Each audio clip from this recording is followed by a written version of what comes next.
அண்மை செய்தியை பார்த்து வருகிறோம். தமிழகத்தைச் சேர்ந்த மேலும் 11 மீனவர்களை கைது செய்திருக்கிறது இலங்கை கடற்படை. கூடுதல் விவரங்களோடு இணைகிறார் செய்தியாளர் பூபேஷ். பூபேஷ், வணக்கம். முழு விவரம். வணக்கம். அந்த தமிழகத்தை சேர்ந்த 11 மீனவர்கள் மீன்பிடி அனுமதி சீட்டை பெற்றுக்கொண்டு கடலுக்கு மீன்பிடிக்க சென்ற நிலையில் நெடுந்தீவு அருகே அவர்கள் மீன்பிடித்துக் கொண்டிருந்த போது அவ்வழியே ரோந்து இலங்கை கடற்படையானது எல்லை தாண்டி மீன்பிடித்ததாக கூறி 11 மீனவர்களையும் அவர்களுடைய விசைப்படகையும் பறிமுதல் செய்து இலங்கையினுடைய அந்த காங்கேசம் துறைமுகத்தில் வைத்து விசாரணை மேற்கொண்டு வருகின்றனர்.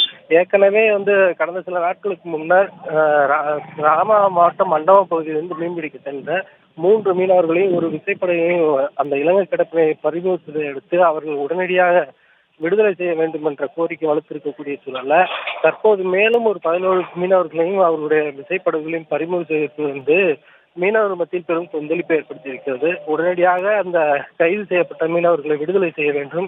அதுபோல இது போன்று தொடர்ந்து அட்ராசிட்டி ஈடுபட்டு வரக்கூடிய அந்த இலங்கை கடற்படையினருக்கு முற்றுப்புள்ளி வைத்து தங்களுக்கு நிரந்தரமான தீர்வு ஏற்படுத்தி தர வேண்டும் என தமிழக மீனவர்கள் தரப்பில் கோரிக்கை விடுக்கப்பட்டுள்ளது.